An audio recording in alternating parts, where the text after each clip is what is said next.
You ever meet somebody who's mad at the whole world, like every single day? Well, that's Billy Bookman, a man so grumpy, he probably complains in his sleep. Now, Billy used to be that guy, a legend on Koi Island, the golf course badass everyone knows and loves, the man who could make a 9-iron look sexy. But that was a long, long time ago. These days, he's teaching golf lessons to a bunch of wild kids at the park. And when I say teaching, I mean standing around with a golf club in one hand and disappointment in the other. He's been at it for 6 months, mostly because he needs the money. But honestly, what he really needs is a move of God. Actually, forget that. He needs Jesus and a therapist, a nap, and a miracle or two. But let's be real. Even God might take one look at Billy and say, you know what? I'll come back later. Because right now, our boy Billy is sitting on the toilet of a dirty park restroom, smoking a joint. Yep, you heard me right.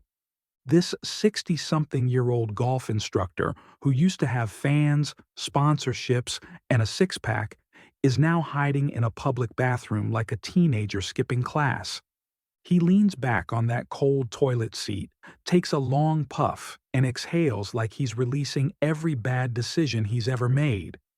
And in that moment, he looks pitiful. His stomach sticks out more than his chest. His once golden skin now pale and tired. His beard's gone gray, and his hair is somewhere back in 1998. Now, you'd think that would be rock bottom, right? Wrong. Because as he's sitting there enjoying his moment of peace, somebody walks into the restroom.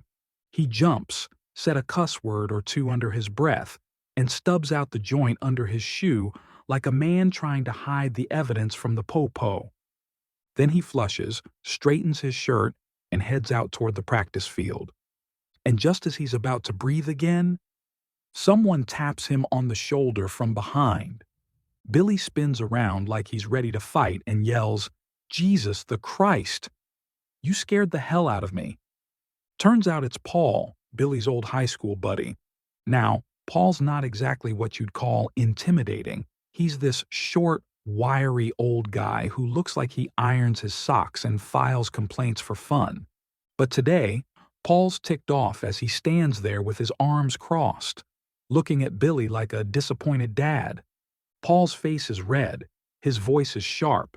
He's mad because, apparently, while Billy's been in the bathroom smoking pot, the kids are out there goofing off with golf clubs. Paul starts going off. He's like, "Look at your students. You're supposed to be teaching these kids how to play golf, not getting high in the toilet." And Billy, with the straight face of a man who gave up on pretending, just says, "I smoke to cope." He didn't even try to lie. No excuses, no apologies, just pure honesty. Then he looks at Paul and says, "Now can you get off my back? I've been through enough already." Paul sighs and softens up a little. You can tell he kind of feels bad for the guy. He goes, "Fine, I'll get off your back, but these kids need you. Just look at them." Billy looks over at the field, and sure enough, chaos. One kid's swinging a club like he's trying to summon lightning. Another kid's using a sand wedge as a sword. It's not golf practice. It looks more like a scene from a Marvel movie. Paul shakes his head and says something like, "If you're not going to train them properly, maybe let a real golf instructor have this job." But Billy just mutters, "No, Paul. I need the money." Paul says, "Can't you do something else for money?" And Billy sadly replied, "No, Paul. All I know how to do is play golf." Paul squints. "Then why don't you play for money?" And Billy looks him dead in the eye and says, "No, Paul, I hate golf." Paul was confused as hell. He says, "You've played golf your whole life." And Billy just shrugs and says, "Yeah, and I hate my life too." At that point, Paul's done. He throws up his hands and says, "You know what, Bill? You are one pitiful human being." And Billy, without missing a beat, says, "Thanks, Paul. Now can I go back to work?" Then he turns and walks away toward the kids, stomach hanging, shoulders slumped, face twisted, and that permanent frown he was probably born with. And that's our introduction to Mr. Grumpy, Billy Bookman, the man who hates his job, his life, and even the sport that made him famous. But don't worry, this story's just getting started, because sooner or later, life's gonna swing back. And when it does, even a grumpy old golfer might have to face his biggest lesson yet. Depression can be confusing. It's mystifying in a strange, cruel, you never see it coming kind of way. Sometimes it hides behind a smile. Other times, it looks like a bad attitude or a case of grumpiness that just won't quit. Billy Bookman, our grumpy golf legend, has been fighting an invisible battle for a while. The people around him, they see the mood swings, the lack of motivation, the wild behavior, but nobody really sees what's going on inside that man's head. And that's the dangerous part, because when you don't understand depression, you start calling it something else: lazy, distant, crazy, or, in Billy's case, just plain grumpy. Later that evening, Paul, the tiny ball of frustration from golf practice, is cleaning the kitchen with his wife Sharon. And of course, he can't stop talking about Billy. Paul looks over at Sharon and says something like, "I don't even know who he is anymore. He's nothing like the Billy Bookman I used to know. Always seems spaced out, like he's not even there." Sharon, who's probably heard this story a few times before, doesn't even look up from the sink. She just agrees and says, "Yeah? Like he's high?" Paul freezes, points at her like she just solved a crime, and says, "Exactly." He's proud of that answer too, like he's cracked the case wide open. Sharon just mutters this long, the kind wives use when they already know their husbands are about to talk too much. So Paul keeps talking. He says, "You know, babe, I gave him a chance because I consider him a good friend. Or at least, he used to be. I even took our grandson to him so he could teach him golf. Bill was supposed to teach the kid the right way, the championship way. This man's a 3-time Island League champion. He was winning trophies back when we were at A.D. Turner High School." And Sharon, bless her heart, she doesn't even flinch. She cuts him off and says, Yeah, I know. That was before he got old, washed up, and before he lost his wife." Then she hits him with a curveball, saying, "I'm more interested in whatever drugs he's using." Paul turns his head like, "What?" And Sharon, still rinsing plates like she's talking about the weather, goes, "Do you think he's on some kind of drug that makes him feel like he's in another world? Away from all the trouble, heartache, and bullshit the world throws at us? Because honestly, I could use some of that. And you could too, Mr. Uptight." Paul's eyes widen like she just said she wanted to join a biker gang. But Sharon keeps going. She says, "Have you even stopped to consider that maybe he's still grieving? Losing someone can hurt in ways you don't understand. Maybe he doesn't need a lecture, Paul. Maybe he just needs comfort." And now Paul's standing there, staring into space, holding a dish towel like he's seen a ghost. He repeats it slowly. "Grieving?" Then with this confused frown, he mutters, "Emily kicked the bucket 5 years ago. You think he's still grieving?" He pauses, then softer, like he's talking to himself. "Still grieving? Okay." And for once, Paul actually thinks about it. He mumbles, "I guess I could go a little easier on the old guy, especially since he's grieving and washed up and all." Sharon smiles big, that proud, wifey kind of smile, and says, "That's the spirit. If there's anyone he can depend on, I know it's you." Paul relaxes, sighs, and says, "Thanks, Sharon." She smiles back, all sweet and innocent, and goes, "My pleasure." But then she squints and adds, "Now about those drugs he's using." Paul drops the dish towel, dead serious, and says, "No, Sharon. Good night." Then he walks out of the kitchen, shaking his head, leaving her standing there smiling from ear to ear. And I swear to you, that woman's grin says, "Must be some good shit." So now we know, Billy's not just fighting the world, he's fighting himself. And maybe Paul's gonna start seeing that. Or maybe he's gonna get dragged into a whole lot more drama than he bargained for. Either way, it's about to get interesting.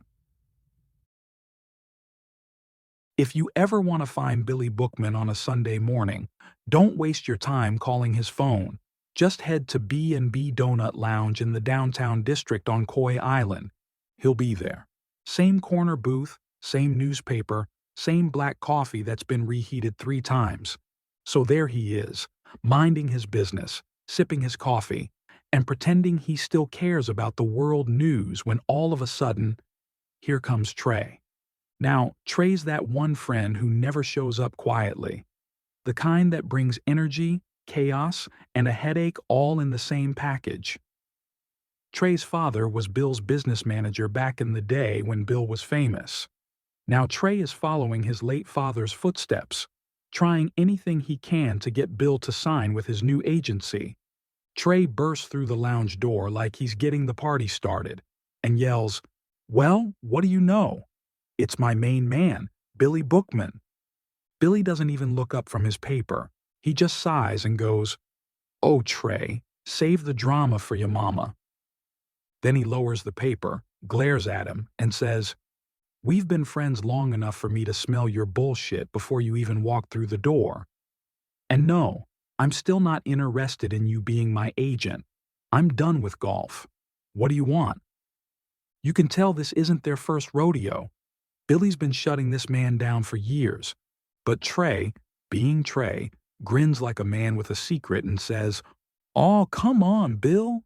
That's no way to treat the man who's about to help you bring sexy back to golfing."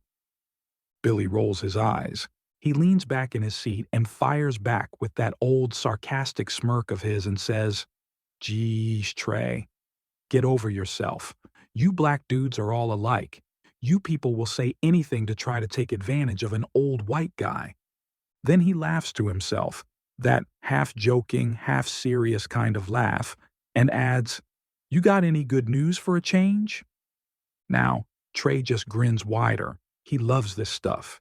He says, "As a matter of fact, I do.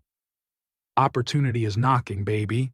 Spanky, you know, the rapper from Philly, and a few other entertainers are doing this big golf meetup. Happens twice a year. Big money, big prizes. One year, Spanky and Lil Mad Dog played a side game and bet a whole Rolls Royce. Billy almost chokes on his coffee. He says, "Whoa, wait a minute. I'm not interested in playing the game I spent my whole life perfecting, just to compete with a bunch of thugs for some overpriced automobile. The more you talk, the more this sounds like a bootleg poker game in somebody's basement."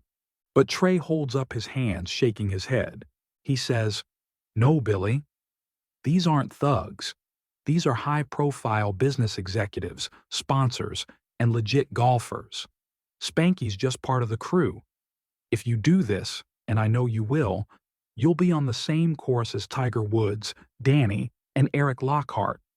The second Billy hears those names, he freezes. His eyes narrow. His whole posture changes. He says, "Danny? And Eric Lockhart?" And just like that, Mr. Grumpy's frown turns into a slow, dangerous grin. He leans forward and says, "Now, you're speaking my language. I'd love to get revenge on those suckers for what they did to me at the Island Open. Those bastards." Trey's smiling ear to ear now. He knows he's got Billy hooked. He leans in and says, "And guess where it's happening?" Billy squints suspiciously. Trey smirks and says, "Right here on Koi Island, at the Grover Smith Country Club. The same place where it all started for you." Billy slams his hand on the table. "Holy shit!" he shouts, startling the waitress. Then he chuckles, but suddenly his voice softens, saying, "But wait a minute. What are we playing for?" Now Trey straightens his tie, sticks out his chest, and leans forward like he's about to drop a bombshell. He says, "A chance to win $1 million." Billy's mouth drops open. His eyes bug out. He nearly falls out of the booth yelling, "1 million!" Then catches himself, looks around and whispers, "$1 million?" Trey nods, cool as ever, and says, "Yep, $1 million, bro." Then he breaks it down like a salesman. It's called the big shot. Here's the deal. 100 players. Each puts in $25,000. The winner takes about 10% of the total purse. Runner-up gets 5. Billy starts nodding. He's interested now. He says, Yeah. Sounds like a regular tournament. But I've got some good news and some bad news." Trey raises an eyebrow. Billy continues, "Good news is, you've got me stirred up. I haven't been this excited in years. But here's the bad news. I ain't got no $25,000 lying around.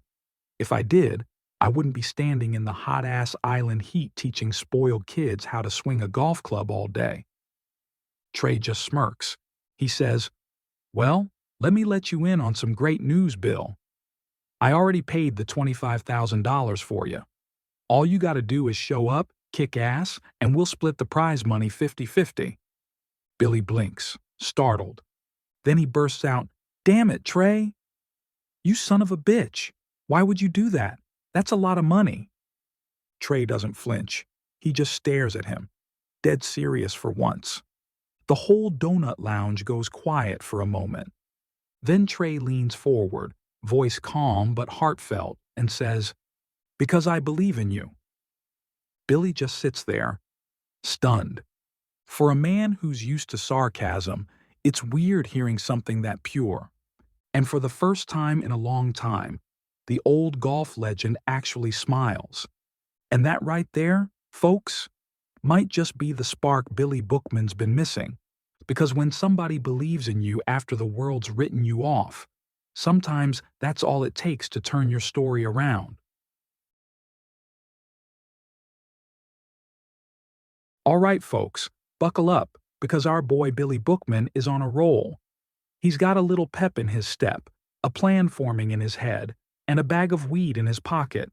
You know, just the essentials. It's late afternoon when Bill pulls up to Paul and Sharon's house. The man practically skips up the walkway. Yeah, Mr. Grumpy skipping. And starts banging on the door like he's the UPS guy with a winning lottery check. Sharon answers, looking a little flustered. She's still got her house slippers on and a "who the hell is banging on the damn door" face. She says, "Well, hello to you, Bill. What a surprise. Paul's not home yet. He'll be in late." Bill's grin drops. He goes, "Oh, damn it," like a kid who just missed the ice cream truck. Sharon tilts her head. "Is everything okay?" Bill quickly was excited to share. "Oh, everything is great.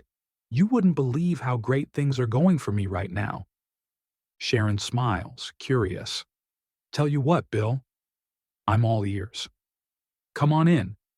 Bill starts backing away, saying, "Nah, I better go. I'll give Paul a call later tonight. It was good to see you, Sharon." And that's when Sharon, standing in the doorway with that sly look, goes, "Wait, Bill? You got any weed?" "Yup." She really asked that. And of course he does. In fact, Bill's in such a good mood, he's practically Santa Claus with it. Next thing you know, they're both in the backyard, sitting on the patio, sparking up and laughing like old college friends. 30 minutes later, they're deep into one of those conversations that only happen when you're high and comfortable. Politics, religion, the good old days. Sharon, being a college advisor, can't resist a motivational speech. She leans in and goes, "I'm so proud of you, Bill. I knew it was only a matter of time before you were back on the golf course. Winners don't just win, they win all the time because they expect to. They're always looking for opportunities to grow. Think about the athletes you've admired. Season after season, they set records, elevate the game, help teammates grow. They might not win every championship, but they still raise the bar. Bill nods along, smoke curling from his lips. Absolutely, he says. You've got an interesting perspective on winning. Makes me think about Kobe.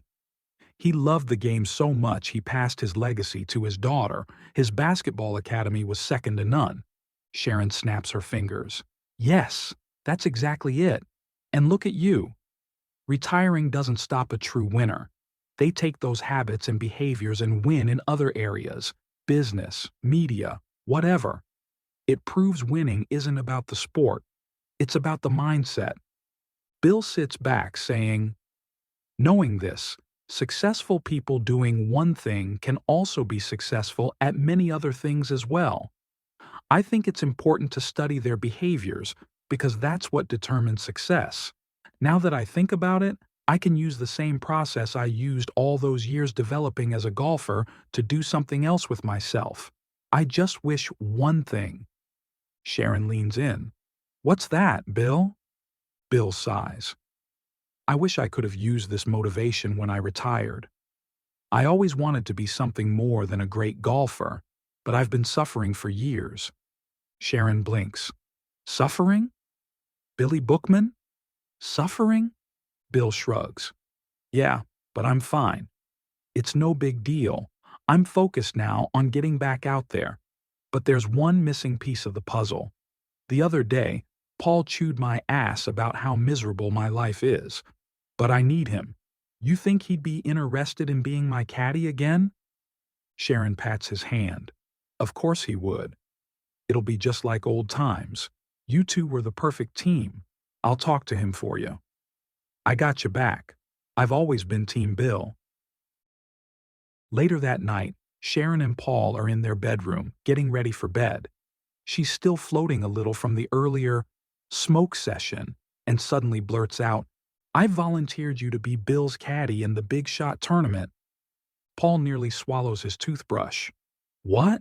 Why would you do that?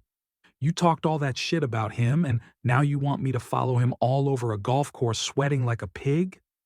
Sharon always thought Paul was kinda cute when he was mad. This was one of those moments. Paul's pacing the room, fuming. Sharon's lying in bed like a cat, calm, high, and maybe a little turned on. He yells, Don't just sit there like a bump on a pickle. Answer me. Aren't you the same person who said he was washed up? Sharon rolls her eyes.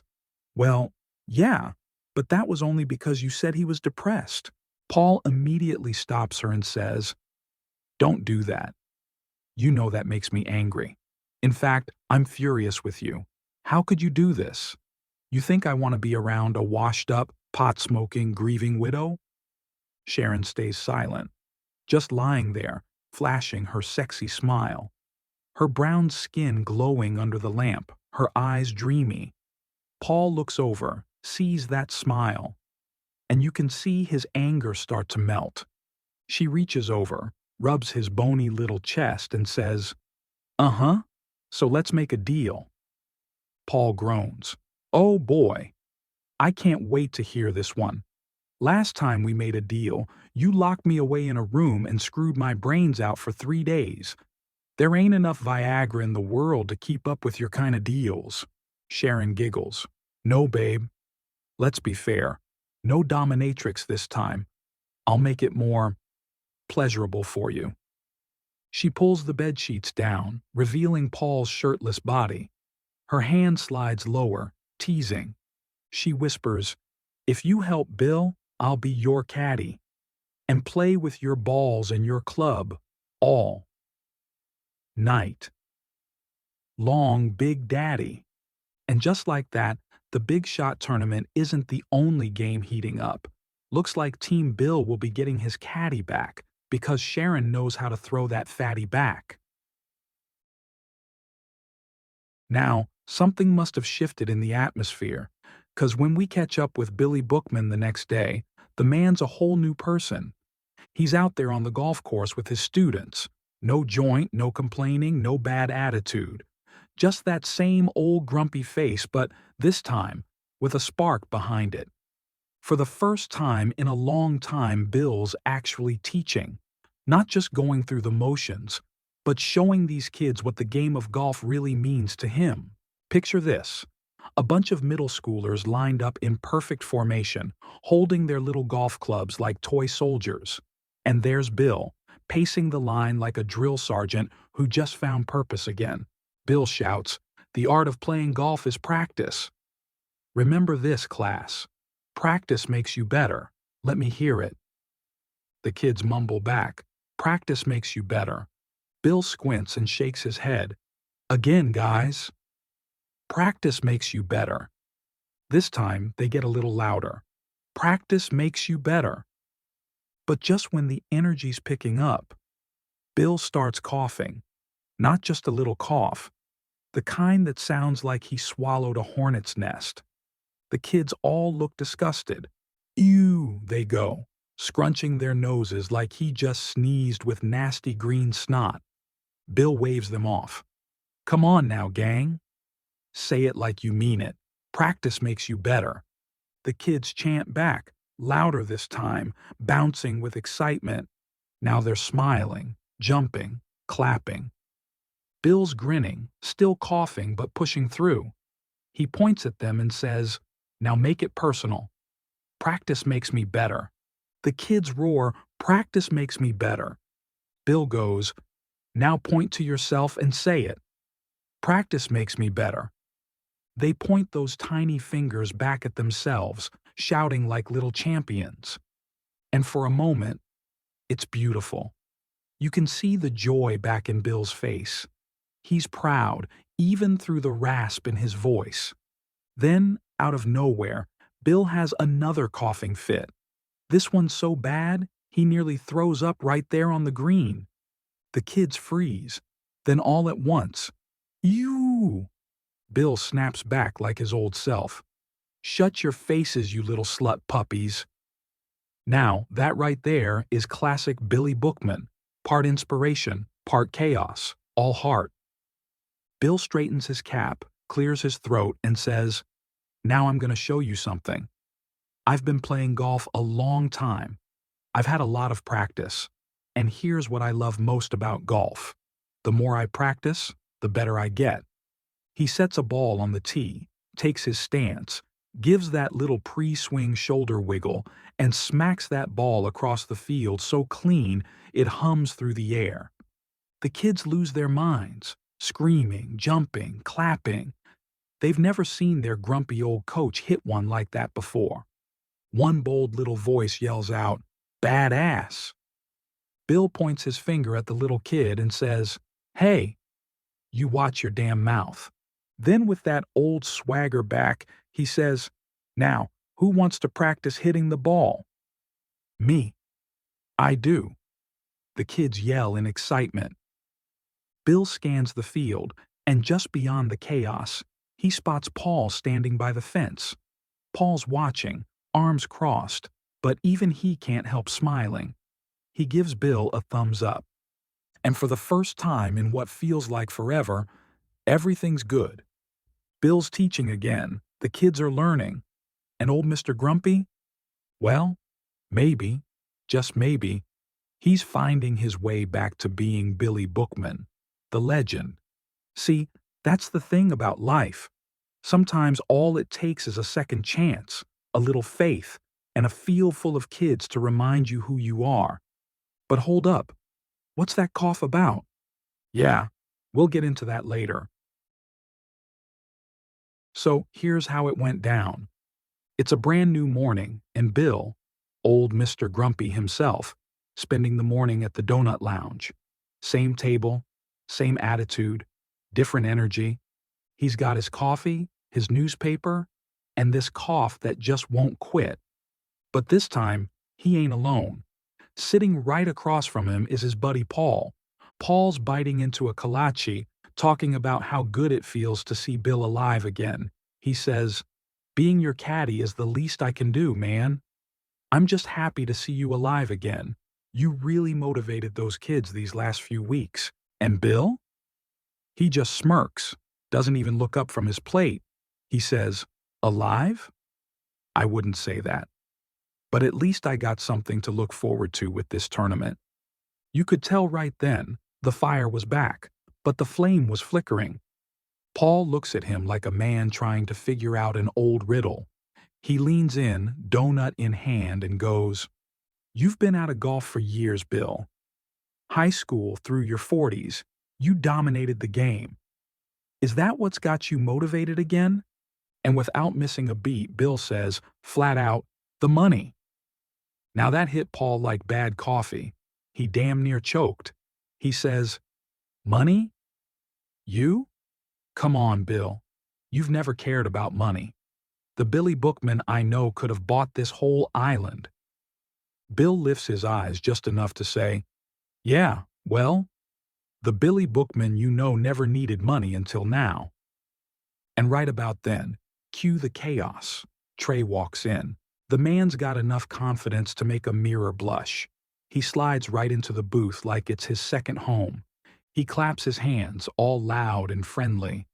Yo, what's up, fellas?" Paul brightens up. "Hey, it's been a long time." And Bill, well, Bill can't help himself. He points a finger and says, "Well, what do you know?" I didn't think Paul even knew any black people. Now Paul drops his fork and scolded back at Bill, saying, "Excuse me? My wife is black, you moron." Bill just waves him off. "Aw, get out of your feelings. You still can't take a joke, you dickhead." And then he breaks into another coughing fit. This one bad enough to make Trey and Paul lean back like he's contagious. Paul looks worried. Trey frowns. Trey says, "Man, that cough sounds rough. You should get that checked out." And Bill waves him off like it's nothing. "Nah, it's complicated. Going to the doctor's useless when they've already given me a few years left." And that's when everything goes dead quiet. Both their jaws hit the table. Paul's like, "Wait, what?" Trey echoes, "Hold up. Did you just say a few years left?" Bill shrugs. "Look, I'm sick. Not much they can do. I'm old, I'm tired, and I just want to be with my wife again. Is that a crime?" You could feel the heartbreak at that table. But Bill, he made an attempt to offer a little clarity. As he explained, "My doctor diagnosed me with some dis-ease, something I can't even pronounce." Paul, always the problem solver, leans forward. "Can you try? Maybe we can help figure it out." Bill sighs and scratches his head, saying, "Hell, I don't know. Rosa infa, Rosain tum, something like that." And Trey bursts out laughing, trying to explain the medical term that Bill is mispronouncing, saying, "Wait, you mean roseola infantum? Man, that's a childhood fever that's easily cured with Tylenol." Bill glares at him, snappishly responding, "And where'd you get your medical degree from? Who do you think you are? Dr. Doolittle? I told you I don't know the name of it. Look, I'm old, I'm tired, and I miss my wife, and I don't have any friends. I mean, no offense, Paul, you're a good friend when you don't have a stick up your ass." Paul gasps, "I do not have a stick up my ass." But Trey ain't laughing now. His whole mood changes. He says, "Now wait a minute, Billy Bookman. You're too young to die. You miss your wife, sure, but you've got a lot more living to do." Paul chimes in, softer now. "I didn't know, Bill. I thought you were just depressed." Bill tilts his head and smirks. "Oh, really?" "I am depressed, Paul. I'm dying." Paul puts his fork down. "That's not what I meant. I need to know what we can do to help." Bill takes a sip of his coffee, swallows, and says, "Good question. You can let me die in peace. I'll play golf, teach kids, and croak. Simple." And right then, that damn cough comes back. Hard, like it's trying to rip him open.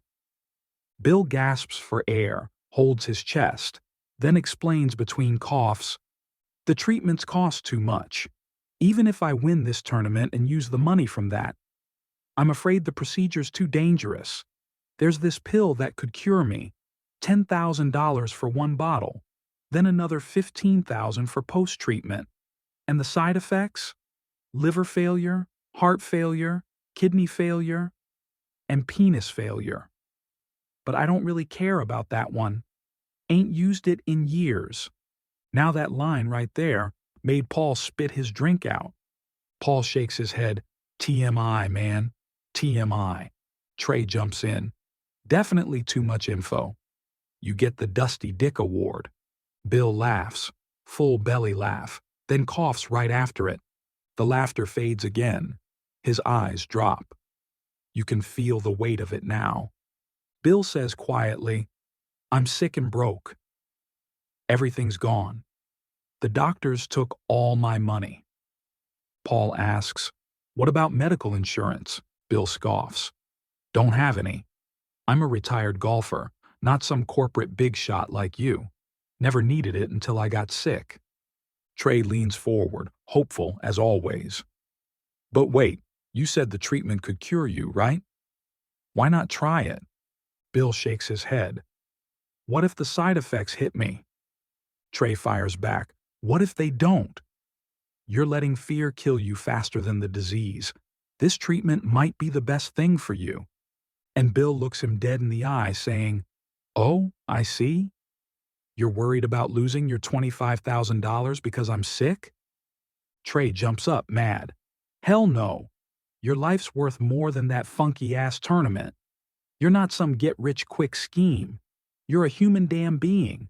Don't ever think I'm that shallow. Bill fires back. Don't talk to me like you're in charge. You ain't my savior. You want to save somebody? Go save your own people. Tell them to be more like Obama instead of Spanky and Mad Dog. Paul slams his hand down. You need to shut up before you say something you regret. We're trying to help your old grumpy, ungrateful ass. And for the first time, Bill didn't have a comeback. He just sat there, coughing, shrinking a little smaller in that booth. Trey pushed his chair back, dropped some cash on the table, and said nothing. He walked out, head low. Once outside, he sat in his car, stared through the windshield, and pulled out his phone. He took a deep breath and sorrowfully said, Hey, this is Trey Samuels. I need to cancel Billy Bookman's tournament entry. He's got an emergency and won't be able to play. Just refund the money. Click. And that was that. Inside, Bill was still sitting there, staring at his coffee like it could tell him what to do next. And outside, the world moved on. Sometimes that's how life hits. One day, you're rebuilding the dream. And the next, you're just trying to breathe. But don't count him out yet. Mr. Grumpy's got a few more swings left in him. All right, so check this out. Now, we're at the hospital. Bright lights, that faint smell of sanitizer in the air. And our guy Billy, Mr. Grumpy Bookman, is laid up in bed, looking a little rough but somehow still cracking jokes. Trey, Paul, and Sharon walk in. The squad, right? They're carrying those awkward smiles that say, We hope you're feeling better, but we also don't know what to say. Bill looks up like, Hey, what are you guys doing here? He's surprised but trying to play it cool, and before anyone else can open their mouth, Sharon jumps in first, all smiles. We just came to show some love to one of our favorite people. Now, y'all know Bill. He ain't buying that for 1 second. He hits her with that classic Billy Bookman sarcasm saying, Bullshit, Sharon. The only time you ever come around is to smoke my grass. And Paul thinks he's my father, always jumping down my throat for this, that, and the other. And the desperate black guy you snuck in here with ya just wants me to sign with his agency. And then Trey, cool as ever, fires back. Well, rightfully so. I just forked out $25,000 to pay for your medical treatments, and I'm here to see how your procedure went. And then, you could feel the respect in the room shift. Bill softens up, looking a little emotional now. I know I give you guys a hard time, he starts, and I said some pretty ugly things at that lounge the other day. But words can't express how much I appreciate you guys helping me. He turns to Trey, this time with real gratitude in his voice. Trey, you're not just a friend. You're my brother. That $25,000. Man, I can't believe you value me that much. As soon as I get well, I'm gonna sign a contract with you. And listen, I'm looking forward to going on tour after tour, kicking ass on golf courses all over the world with you as my agent. Now Paul and Sharon clap like proud parents, but Bill stops them mid-applause, raising a finger. I ain't saying that for a hand clap. I mean business. Then Bill gets real, like soul-level real. Do you know what this has taught me? He says, voice trembling but firm. We all need each other. Doesn't matter if you're white, black, or purple with polka dots, Democrat, Republican, Baptist, or Muslim. We all need each other, and we can all learn something from one another. I just wish we could all drop our rocks and stop fighting. There's way too much to be thankful for. And I tell ya, with friends like you guys, I have a whole lot to live for. I wanted to die trying to live without my wife, he says. But I'm pretty sure she didn't want me moping around, feeling sorry for myself. Low self-esteem, self-pity, and living a shitty life? Nah, she'd want me to dominate life. The whole room starts smiling. Even Bill cracks a grin through his tears. He finishes with, I've never been a man of many words. I'm just trying to say thank you. I see life through a whole new set of eyes now. Trey nods, steps up beside his bed, and says, You know what? You may not be playing in the tournament, but to me, you're still Big Shot Bill, even though you act more like Mr. Grumpy. Then Trey looks around the room, hyping up the crew like a coach before the final huddle. Come on, guys, Mr. Grumpy on 3. 1, 2, 3. And all together, Paul, Sharon, Trey, even Bill with his raspy voice, shout, Mr. Grumpy! Because in that hospital room, Mr. Grumpy wasn't just a nickname anymore. It was a reminder that sometimes life gives you a second chance, and the people who annoy you the most might just be the ones who save your life. Thank you for listening. Be sure to hit the like and subscribe button here on YouTube, and also follow us at darja.media on Instagram.